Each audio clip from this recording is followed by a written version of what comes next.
She missed our anniversary dinner because her ex was threatening suicide, or so she claimed until I found the photo that proved otherwise.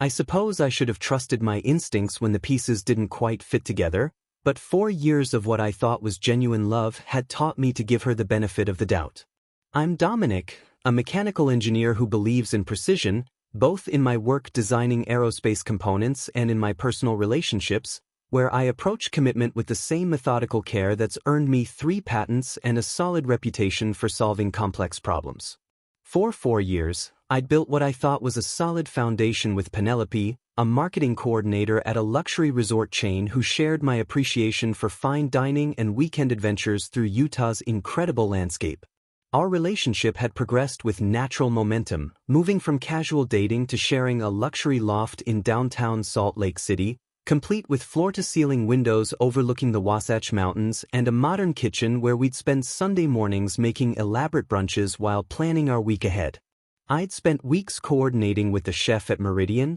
that exclusive steakhouse downtown where reservations required months of advance planning, ensuring every detail of our anniversary celebration would be perfect. The reservation was set for 7. I'd arranged for her favorite 2015 Bordeaux to be chilled properly. The sommelier had prepared a special tasting menu, and tucked away in my jacket pocket was a small blue velvet box containing a custom sapphire ring I'd been designing for 6 months. The stone was a 3-carat Ceylon sapphire surrounded by diamonds in a geometric setting inspired by the mathematical patterns I worked with in my engineering projects, something that represented both her love of elegant jewelry and my appreciation for precision in design. By 8:30, her phone was going straight to voicemail, and the hostess was shooting me increasingly sympathetic looks while other couples around us celebrated their own milestones. By 9, the restaurant had diplomatically given away our table to another couple, though the staff graciously offered to hold our wine selection for another evening. By 10, I was driving home through empty streets, still wearing my best charcoal suit and the vintage watch she'd given me for my birthday, telling myself there had to be a reasonable explanation for her complete disappearance on what should have been one of our most important nights together. I'd texted her the restaurant's location hours earlier, so she knew exactly where I was waiting, yet somehow an entire evening had passed without any communication whatsoever. I fell asleep on our Italian leather couch around midnight, still fully dressed, surrounded by white roses I'd brought home from the restaurant and an unopened bottle of champagne I'd purchased for our post-dinner celebration. The sound of our apartment door opening at dawn pulled me from restless sleep filled with anxiety dreams about missed connections and broken promises. Penelope stumbled through the entryway, her usually immaculate appearance completely disheveled in ways that immediately triggered my analytical mind to start cataloging inconsistencies. Her black cocktail dress, the designer piece she'd selected specifically for our anniversary, was wrinkled and twisted as if hastily put back on. Her carefully styled hair had come loose and was hanging in messy waves, and her expensive heels were dangling from her fingers like she'd been walking barefoot for hours. The first thing that hit me wasn't anger but genuine confusion because something about her entire demeanor seemed fundamentally wrong, like she was trying to remember how to act natural in our own apartment.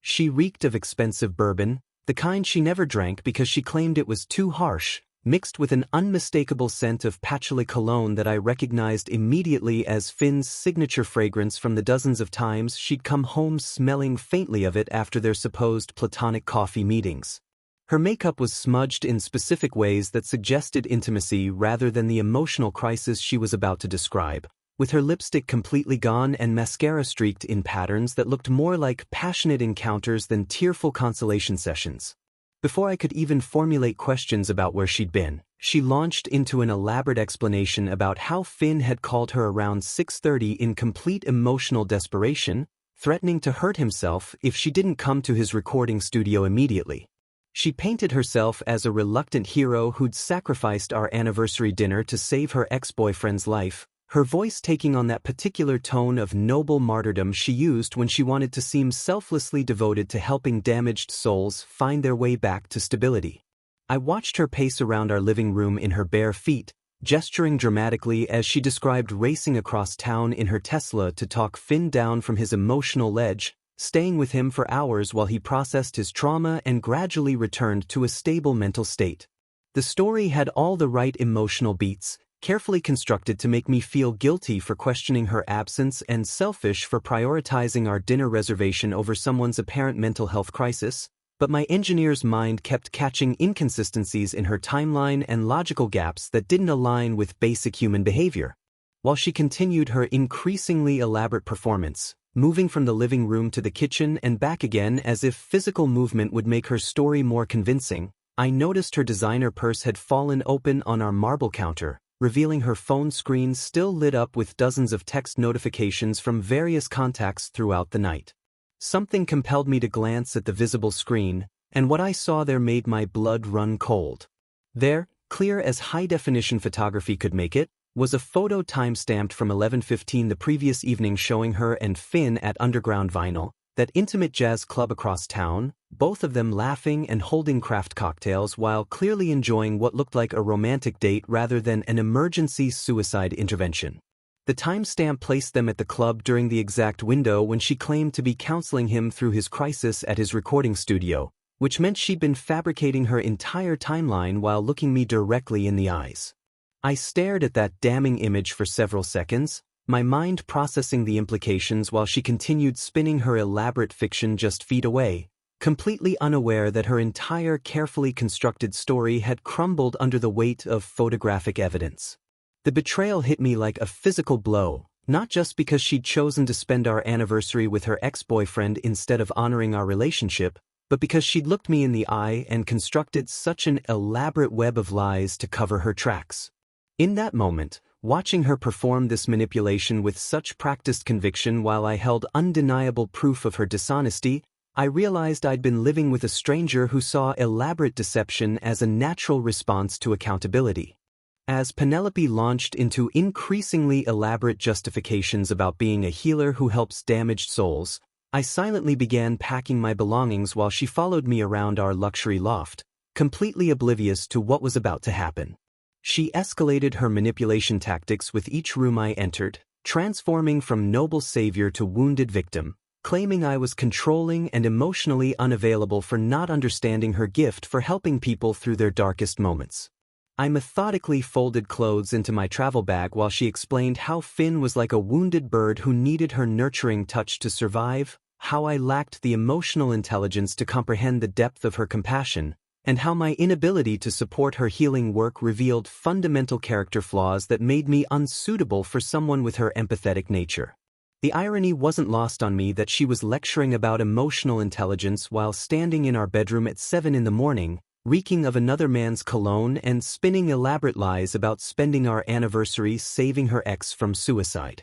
I moved through our apartment with mechanical precision, gathering 4 years' worth of belongings while she escalated from gentle explanations to increasingly desperate justifications for her absence. She claimed I was jealous of her connection with Finn because I couldn't understand the sacred bond between healer and patient, that my engineer's mind was too rigid to grasp the nuanced emotional work she performed, and that real men supported their partners calling to help others regardless of personal inconvenience. According to her revised narrative, I was possessive for expecting her to prioritize our anniversary over Finn's crisis, controlling for wanting communication about her whereabouts, and emotionally stunted for failing to appreciate her gift for healing damaged men who needed her more than I did. The psychological manipulation was almost impressive in its complexity, like watching someone build an entire fictional reality from carefully selected details designed to make me question my own reasonable expectations. When I walked into our bedroom and opened the hidden safe behind the full-length mirror we'd installed during our second year together, Penelope's voice caught mid-sentence. The safe contained important documents, emergency cash, and most significantly, the custom engagement ring I'd been designing for 6 months through a jeweler who specialized in unique pieces. I could feel her eyes tracking my movements as I entered the digital combination and retrieved the distinctive blue velvet box that had been waiting patiently for this weekend's proposal. The moment she spotted that unmistakable jewelry box, her entire demeanor shifted from righteous indignation to pure panic, like someone who just realized they'd made a catastrophic miscalculation. The confident, manipulative woman who'd been lecturing me about emotional maturity suddenly became a stammering, desperate person who understood exactly what she was looking at and what it represented about the magnitude of her betrayal. She stopped mid-word, her mouth hanging open as she stared at the ring box in my hands, and I watched her face cycle through shock, disbelief, and what looked like genuine horror as the implications hit her. The elaborate justifications about helping Finn through his crisis died in her throat, replaced by a strangled sound that might have been my name or might have been a prayer to whatever gods protect people who destroy their own happiness through selfishness and deception. I held the box for a long moment, studying the velvet surface that had absorbed months of my hopes and dreams about our future together, then looked directly at her for the first time since she'd stumbled through our door. The woman who'd been confidently explaining her noble mission just seconds earlier now looked like she might collapse, all the color draining from her face as she realized what our anniversary evening had actually been supposed to represent. That's when she made her final, desperate confession, the words tumbling out in a rush of panic and regret. She admitted she'd known about the proposal for months because she'd been secretly reading my personal journal, where I documented every detail of the ring design process,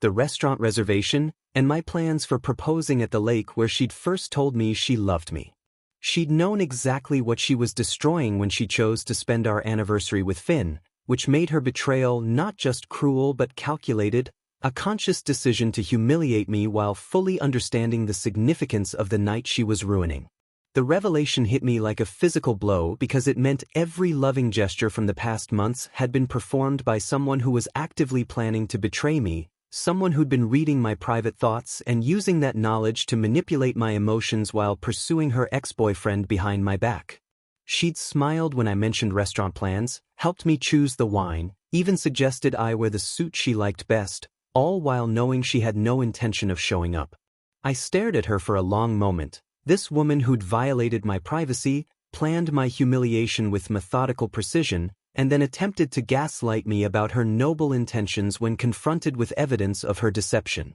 The crying started then, real tears instead of the calculated performances she'd been giving me all morning, but I felt nothing beyond a distant curiosity about how someone could destroy something beautiful and then act surprised when it died. I placed the ring box on our shared dresser next to the framed photo from our Yellowstone trip, zipped my bag closed, and looked at her one last time, memorizing the face of someone who taught me never to trust appearances or assume good faith from people who claimed to love me.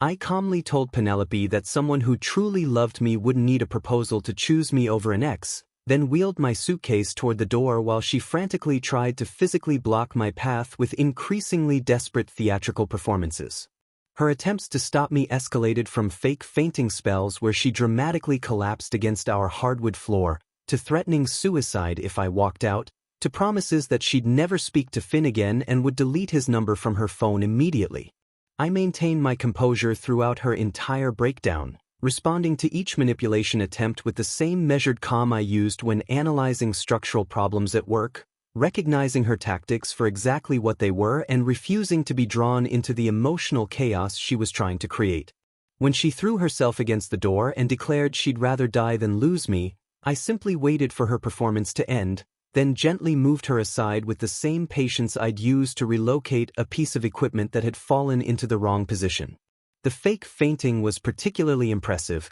complete with dramatic gasping and clutching at her chest like she was having some kind of medical emergency, but I'd seen her use the same technique during arguments with her parents when she wanted to avoid accountability for her actions. She'd perfected the art of manufacturing crises to derail conversations that weren't going her way, transforming from confident manipulator to helpless victim in seconds whenever someone called her out on her behavior. I watched her cycle through every manipulation technique in her playbook, from tearful begging to angry accusations to desperate bargaining, all while I continued packing the last of my belongings with mechanical precision. She promised to attend couples counseling, swore she'd cut all contact with Finn, offered to quit her job and move to another city, anything to prevent me from walking out the door with my dignity intact. The desperation in her voice was genuine, but it wasn't born from love or remorse about hurting me. It was the panic of someone who just realized they'd destroyed their security blanket and would have to face the consequences of their choices alone.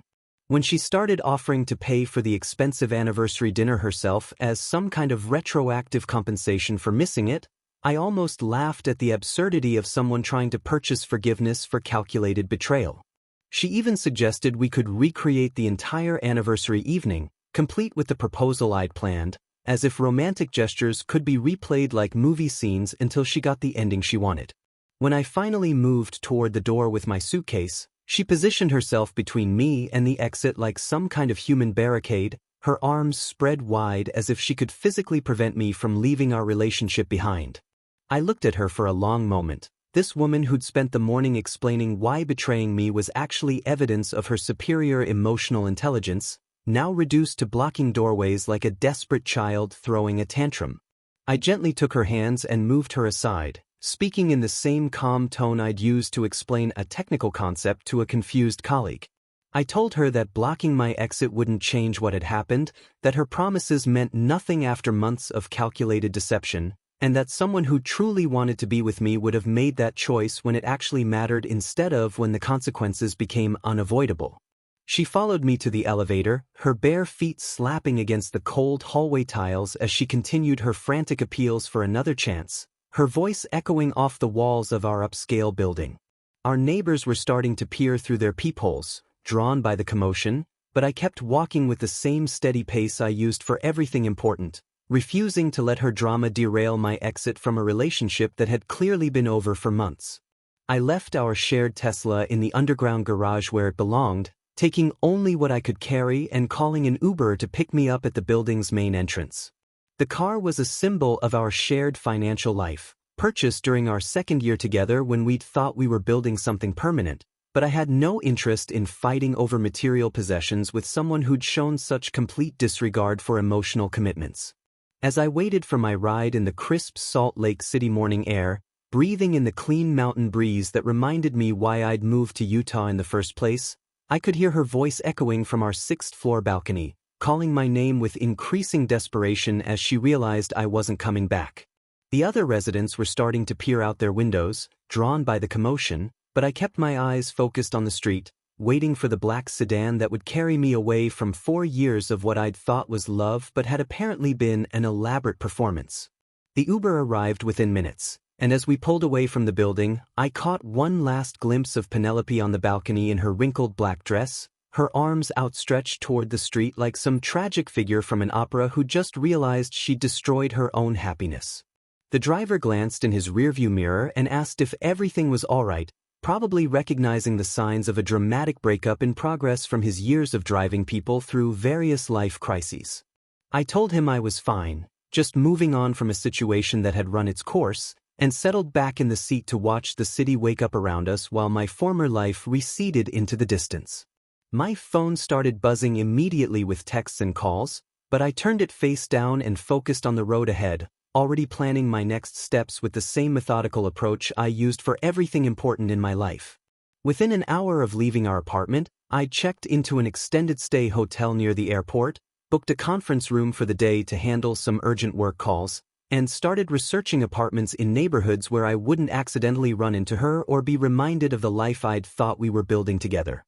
I checked into the extended-stay hotel and endured a digital assault of increasingly unhinged messages from Penelope and her enabler friends, while my best friend Wade called with news that made everything even more surreal than I'd thought possible. Within 48 hours of my departure, Finn had already moved into our luxury apartment, apparently bringing nothing but his music equipment, a collection of vintage synthesizers, and a shocking disregard for basic hygiene that would soon transform Penelope's carefully curated living space into something resembling a college dorm room occupied by someone who'd never learned adult life skills. Wade had been documenting Penelope's suspicious behavior for weeks without telling me, photographing her coming and going at odd hours, tracking her lies about work events, and building a comprehensive file that revealed just how long her betrayal had been in planning. When he presented me with evidence of her multiple affairs spanning the past 6 months, including photos with 3 different men at various restaurants and hotels around the city, I realized Finn wasn't her only extracurricular activity, just the one stupid enough to move in with her when the opportunity presented itself. My phone buzzed constantly with messages that started desperate and gradually devolved into pure psychological manipulation, with Penelope alternating between threatening suicide and claiming I was emotionally abusive for refusing to answer her calls or engage with her increasingly creative attempts to rewrite our relationship history. Her friends joined the digital harassment campaign, sending me lengthy essays about how real men fight for their relationships and how my cold departure proved I'd never actually loved her in the first place, as if walking away from calculated betrayal required an explanation or apology. The irony was staggering, watching people who'd cheered for our relationship just weeks earlier now painting me as the villain for refusing to compete with her ex-boyfriend for her attention like some desperate reality show contestant. Meanwhile, Wade's intel revealed that Penelope was discovering the harsh reality of her choices as Finn transformed from romantic ideal to actual roommate who expected her to fund his lifestyle while contributing nothing but chaos, creative temperament, and an impressive ability to avoid any adult responsibilities. Apparently, she'd assumed that living with her ex would recreate the passionate romance from their college years, but instead found herself dealing with someone who treated her apartment like his personal recording studio and expected her to pay all the bills while he pursued his music career with the dedication of someone who'd never held a real job. The man who'd seemed so appealing as a secret affair partner turned out to be completely unsuited for adult responsibilities, leaving dirty dishes everywhere, inviting random musicians over at all hours for impromptu jam sessions, and showing zero interest in the domestic partnership Penelope had been craving when she destroyed our relationship. Wade reported that within a week, Penelope was already trying to establish rules and boundaries that Finn completely ignored, creating the exact kind of controlling dynamic she'd accused me of imposing when I'd simply asked for basic communication about her whereabouts and honesty about her activities. She traded someone who planned romantic anniversaries and respected her space for someone who used her living room as a rehearsal space and her kitchen as a storage facility for empty pizza boxes and energy drink cans. The situation became even more bizarre when Wade discovered through mutual connections that Finn had been using Penelope's apartment as collateral for his illegal cryptocurrency mining operation, installing expensive equipment that was driving their electrical bills into the thousands while potentially exposing her to federal crimes she knew absolutely nothing about. Finn had apparently viewed their reunion not as a romantic opportunity but as a chance to gain access to high-end electrical systems and a legitimate-looking residential address for his questionable business ventures that required significant power consumption and cooling systems. The mining rigs were hidden in their spare bedroom, generating massive heat and noise while consuming enough electricity to power several normal households. All while Finn assured Penelope that the equipment belonged to a friend who was storing it temporarily while relocating his business. She'd gone from having a stable partner who planned romantic anniversaries and contributed equally to household expenses to living with someone who was essentially running a crypto farm out of her living space without her knowledge or consent, using her utility account and residential address for illegal activities. The federal investigation that followed was swift and thorough, with agents seizing equipment worth over $100,000 while leaving Penelope with utility bills that would take months to pay off and potential criminal liability for activities she'd been completely unaware of but was legally responsible for as the leaseholder. Wade's updates became my guilty pleasure during those first weeks of freedom, providing a real-time case study in how quickly bad decisions compound when you choose excitement over stability and passion over character assessment. The woman who'd lectured me about emotional intelligence and claimed I couldn't understand her need for passionate connection was discovering that passion without responsibility created nothing but chaos, financial ruin, and potential criminal charges. Finn disappeared the moment federal agents appeared at their door, leaving behind only expensive equipment, massive debts, and a bewildered girlfriend who finally understood the difference between romance and reality, between excitement and security, between someone who talks about dreams and someone who actually builds them. Wade told me that Penelope had called him crying, asking if I might be willing to help her with legal fees, as if the man she'd betrayed and humiliated should rescue her from the consequences of her own choices. Through mutual friends, I learned that Penelope's relationship with Finn had imploded spectacularly when federal agents raided their apartment at dawn, seizing his mining equipment and leaving her with massive electrical bills and potential legal liability that could follow her for years. Meanwhile, I received an unexpected job offer from Morrison Aerospace, a prestigious engineering firm in Denver that specialized in next-generation propulsion systems, offering me a senior position with a 40% salary increase and the opportunity to work on projects that would actually matter in the long term rather than just paying the bills. I sold most of my possessions in a weekend estate sale that felt more like liberation than loss, keeping only what would fit in my truck, and purchased a vintage Harley-Davidson Sportster that I'd been admiring for months but never bought because Penelope considered motorcycles dangerous and immature distractions from building wealth. The freedom of riding through Utah's canyon country on my way to Colorado was intoxicating, each mile putting more distance between me and the life I'd thought I wanted but had never actually chosen for myself,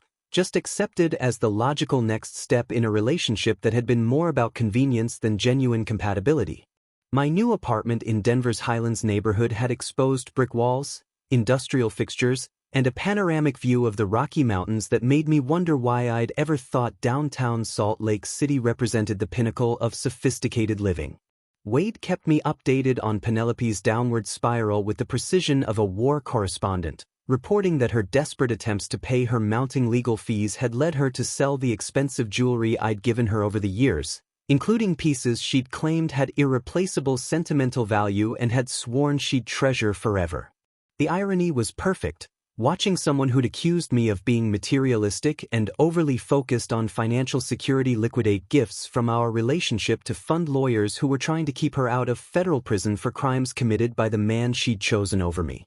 She'd lost her marketing job when the legal scandal became public knowledge, apparently because luxury hotel chains don't appreciate employees who become subjects of federal investigations involving cryptocurrency fraud, money laundering, and illegal use of residential properties for commercial enterprises. Her former colleagues were posting passive-aggressive social media updates about how they'd always known something was off about her relationship choices and her increasingly erratic behavior at work, as if her betrayal of me had been a warning sign they'd all recognized but been too polite to mention during our years together. The woman who'd spent years carefully building her professional reputation and curating her social media presence to reflect success and sophistication was watching both crumble under the weight of decisions she'd made for short-term excitement without considering long-term consequences or character assessment. Most devastating of all, she'd been forced to move back with her parents in their small town outside Salt Lake City, the very environment she'd spent years trying to escape and had often criticized as narrow-minded, limiting, and beneath her educational level and career aspirations.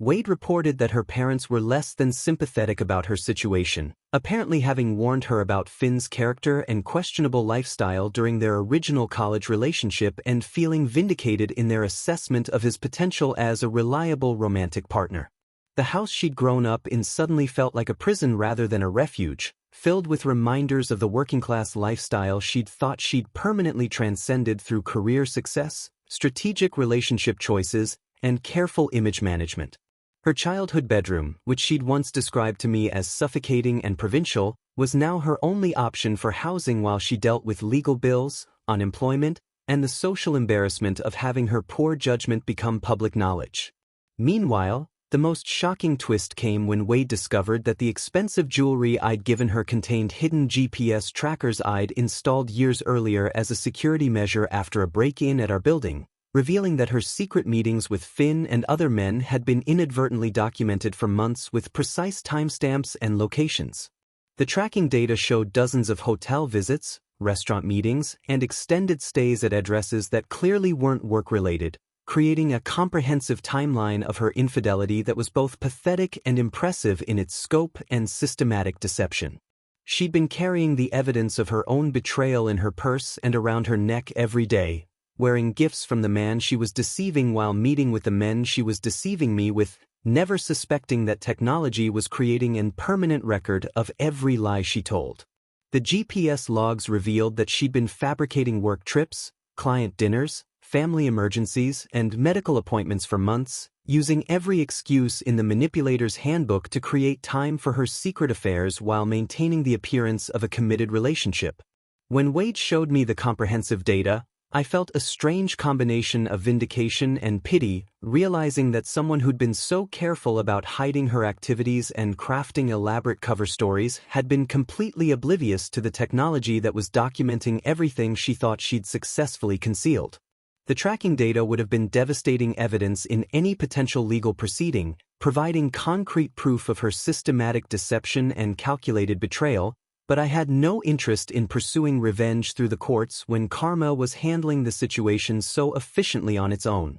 I deleted the GPS data without examining most of the detailed logs, preferring to focus on building my new life rather than dwelling on the systematic destruction of my old one, but knowing it existed provided a certain satisfaction that justice was being served through natural consequences rather than requiring legal intervention. The contrast between her current situation and my own was striking, with her facing potential criminal charges while I was starting fresh in a new city with better career prospects, more money, and the kind of freedom I'd forgotten was possible when you're not constantly managing someone else's emotional chaos and deception.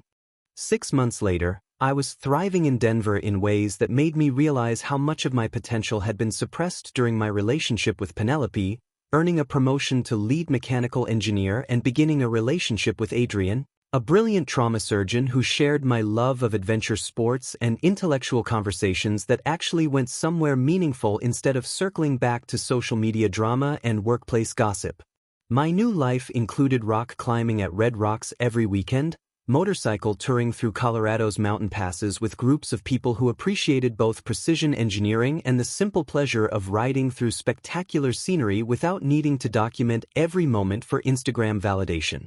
Adrian and I had met at a technical conference where she was presenting groundbreaking research on biomechanical trauma patterns and I was discussing aerospace applications of lightweight materials, discovering that we both valued competence, honesty, and the kind of partnership where both people contributed something significant to the relationship rather than one person carrying the emotional and financial load. She was everything Penelope had pretended to be during our early months together, genuinely interested in my work rather than just its earning potential, supportive of my goals without trying to redirect them toward her own benefit, and secure enough in her own accomplishments that she didn't need to diminish mine to feel important or relevant. Our conversations ranged from surgical techniques to engineering challenges to philosophy and literature, with none of the performative intellectualism that had characterized so many of Penelope's attempts to seem sophisticated and cultured when she was actually just repeating things she'd read on social media or heard from other people. Within 3 months, we were planning a custom home in the foothills west of Denver, something that would combine my engineering expertise with her practical medical knowledge to create a space designed for 2 professionals who understood the value of both solitude and partnership, independence and collaboration. The house would feature panoramic views of the Continental Divide, a workshop where I could tinker with motorcycle engines and prototype designs for fun rather than profit, and a home office where Adrian could conduct research and telemedicine consultations with colleagues around the world who respected her expertise and sought her input on complex cases. Meanwhile, Wade's updates revealed that Penelope had lost her marketing job due to the legal scandal and been forced to move back with her parents in small-town Utah, a development that represented the complete collapse of everything she'd worked to build since college and a return to the environment she'd spent years criticizing as provincial and limiting. Her LinkedIn profile had gone from marketing coordinator at a luxury hotel chain to unemployed, with her last professional photos showing someone who looked confident and successful, completely unaware that her secret activities were about to destroy everything she'd built over the past decade. The federal investigation had concluded with Finn pleading guilty to multiple felonies related to cryptocurrency fraud and illegal mining operations, agreeing to testify against other scammers in his network in exchange for a reduced sentence that would still keep him in federal prison for several years. Penelope avoided criminal charges but remained financially responsible for thousands of dollars in utility bills, legal fees, and property damage from the mining equipment, debts that would take years to pay off even with steady employment, which she was struggling to find given her newfound reputation.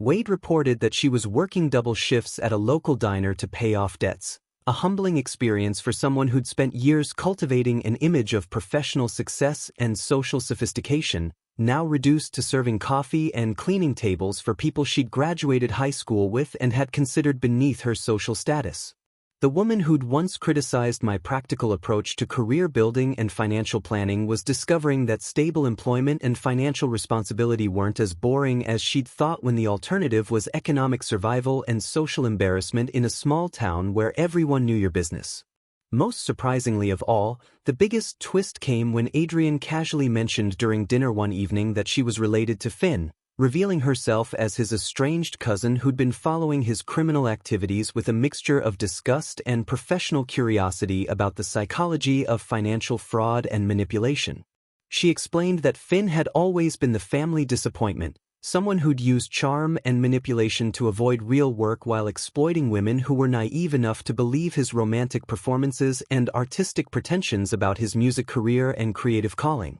According to Adrian, the entire cryptocurrency scheme had been designed not just for profit but specifically to frame Penelope for money laundering as elaborate revenge for her previous betrayal of Finn years earlier, when she cheated on him during college with multiple men and left him humiliated in front of their entire social circle. Finn had spent years planning an elaborate revenge that would destroy her financially and legally while allowing him to profit from cryptocurrency mining, viewing their reunion not as romantic rekindling but as an opportunity to execute a carefully planned punishment for her past behavior that had apparently wounded his ego more deeply than anyone realized. The revelation that Penelope's betrayal of me was just the latest iteration of a pattern that had destroyed previous relationships added another layer of irony to the situation, suggesting that her capacity for deception and infidelity was well established and probably inevitable regardless of who she was with or how well they treated her. Adrienne's insider knowledge of Finn's character and criminal tendencies provided fascinating insights into the dynamics that had destroyed my relationship,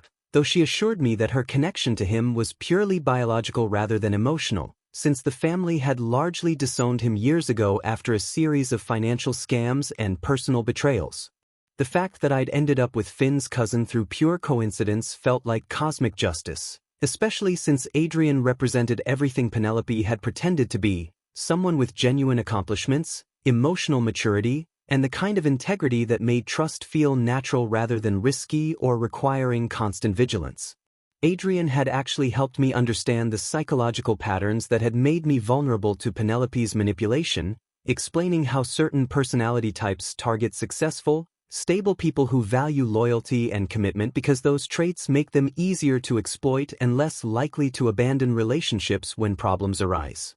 While shopping for high-end appliances at Denver Design Center for our new home, I encountered a drastically changed Penelope working as a sales associate to pay off her mounting legal debts, and she appeared to have aged years in just months since our last encounter. She was standing behind the counter in an ill-fitting polyester uniform that looked nothing like the designer clothes she used to wear with such confidence, her once perfect hair showing dark roots and split ends that suggested she could no longer afford the regular salon appointments that had been such an important part of her carefully maintained image. Her face carried the kind of deep stress lines that come from months of financial pressure, social humiliation, and the constant anxiety of trying to rebuild a life that had been systematically destroyed by her own choices and manipulative behavior. When she spotted me examining a premium refrigerator with Adrian, her expression cycled through surprise, hope, panic, and finally a calculated attempt at charm that felt desperate rather than manipulative,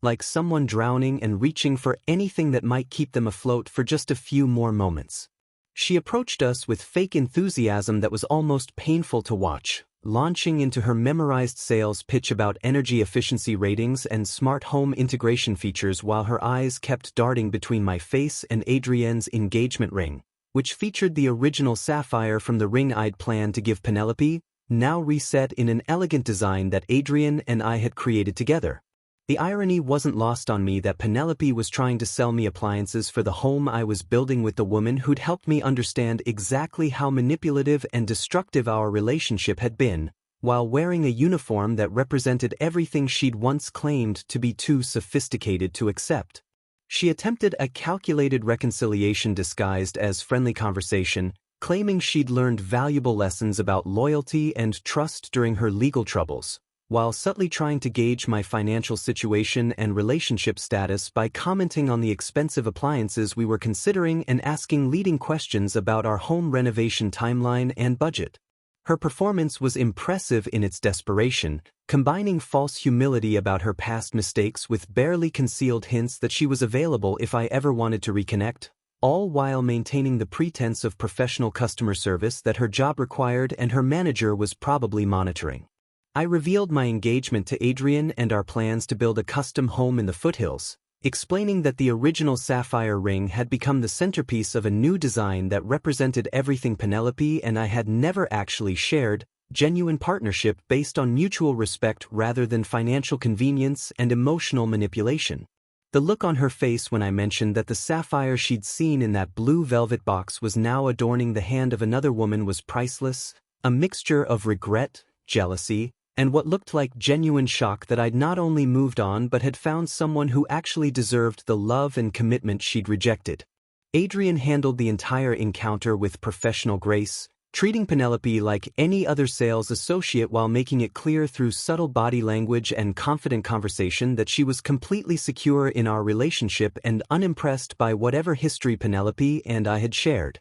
When Penelope started making increasingly desperate comments about how customer service had taught her the value of treating people with respect and how her legal troubles had given her perspective on what really mattered in relationships, Adrian simply smiled and redirected the conversation back to appliance specifications, demonstrating the kind of emotional intelligence and social skills that Penelope had always claimed to possess but never actually demonstrated under pressure. The final desperate play came when Penelope suggested we grab coffee sometime to catch up properly, claiming she had important things to tell me about Finn and the federal investigation that she thought I should know for my own protection and legal security. Her attempt to create ongoing contact through manufactured urgency was so transparent that I almost felt embarrassed for her, watching someone who'd once seemed sophisticated and confident reduced to manufacturing crises to get attention from the man she'd betrayed and humiliated. Adrian and I exchanged a look that communicated everything without words,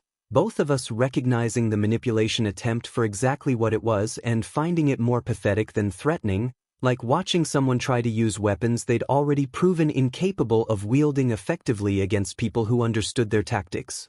I told Penelope that I already knew everything I needed to know about Finn's criminal activities and my legal exposure, which was absolutely zero, and that I genuinely hoped she found whatever she was looking for in her new career and living situation, though I suspected she was still searching for external validation rather than internal growth. The shock on her face when she realized that Adrian already knew all the intimate details of our relationship history and had actually helped me plan this encounter to give me closure was absolutely perfect, like watching someone realize their manipulation tactics had not only failed completely but had been anticipated and countered by people who understood psychology better than she did. Penelope's final desperate gambit backfired spectacularly when she tried to hint at secrets about my character or relationship patterns that she could expose to Adrian, suggesting that there were things about me that Adrian didn't know and might find disturbing or disappointing if she learned the truth. The realization that the woman who'd replaced her was not only more accomplished, emotionally mature, and genuinely secure, but also completely immune to the kind of psychological warfare that Penelope specialized in seemed to break something inside her confidence. Adrian calmly mentioned that she'd encouraged me to face this potential encounter as part of moving forward rather than avoiding difficult conversations, and that she was actually grateful to meet the person who'd taught me so much about recognizing manipulation and appreciating genuine partnership. When Adrian casually added that she found it fascinating to observe Penelope's behavior patterns in real time after hearing so much about her tactics, and how useful it was to see the contrast between manipulative behavior and authentic connection, Penelope retreated to her sales counter with the defeated expression of someone who just realized they were playing a game where everyone else knew rules they'd never learned and never would. As we completed our purchase and walked toward the exit, I could feel Penelope watching us from behind the counter, probably trying to process how completely her attempts at manipulation had failed and how thoroughly her replacement had outclassed her in every meaningful way. The drive home was quiet at first, both Adrian and I processing what had just happened, until she finally broke the silence with a thoughtful observation about how much more pathetic Penelope had seemed in person compared to the calculating manipulator I'd described from our relationship. She noted that desperation had stripped away whatever social skills Penelope had once possessed, leaving behind someone who was trying to use manipulation tactics without the confidence or circumstances that had once made them effective, like a magician performing tricks when everyone could see exactly how they were done. The encounter had provided perfect closure, showing me definitively that I'd not only escaped a toxic relationship but had found something infinitely better, while Penelope remained trapped in patterns of behavior that would probably prevent her from ever building anything genuine or lasting with another person.